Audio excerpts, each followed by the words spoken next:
Listen to me, bro. You've been lied to. There are two sides of an equation in which we've all been lied to.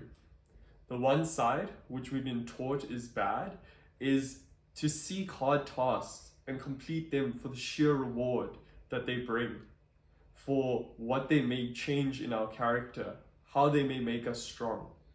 And on the other side of the equation, we've got the life of living just for the sheer pleasure of it, seeking everything that will make you feel good all the time. Now, these are two polarizing ideas. These are two opposite ideas.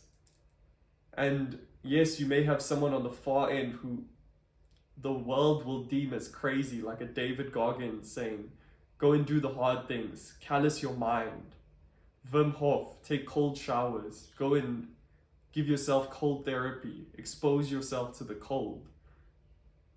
Then you got someone like Hamza who says, do the hard work, especially when you don't feel like it. Then you've got the rest of the world where everyone is pushing this narrative that you need to live towards pleasure. You need to go and have an ice cream. You need to go and have chips. You need to go and have, you need to have that new experience. You need to go drink in the weekend. If you're not doing that with your friends, you're wasting your time. All of these things come at a cost to you, but we don't see it. This is where I was heading. When I was younger, I had my dad who was on the more hardworking side, and I didn't understand his character. He drew pride from working towards something bigger than him, that was going to be bigger than a lot of people. And it's actually one of the most beautiful ways to view the world. It's one of the best ways to derive meaning from life. But no, I was on the other side. I was thinking, what a waste of time. We could just go and enjoy it. Why would you want to build this thing for yourself when you can just enjoy the rewards when someone else did? There's also a third group that sits in the middle, the people on the fence that enjoy the hard work, that seek pleasure here and there. But this is where we were all lied to. We didn't know what the effects all of this has. And there's one concept that sums all of this up, and it's how you do one thing affects how you do everything. It may not even affect it, it is how you do everything.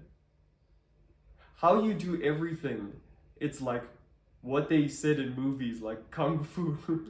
It's when they say like sweeping is kung fu, cooking, cleaning is kung fu, drawing is kung fu. Like that was the idea.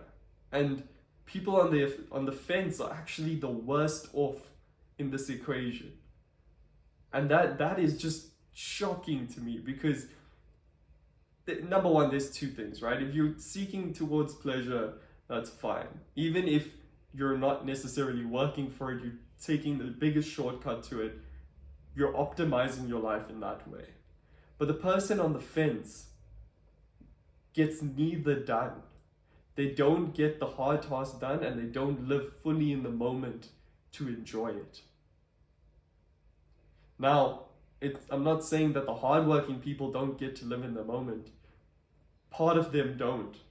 But the overall, the seeking that completion, that is their living in the moment. And there's a massive reward for that.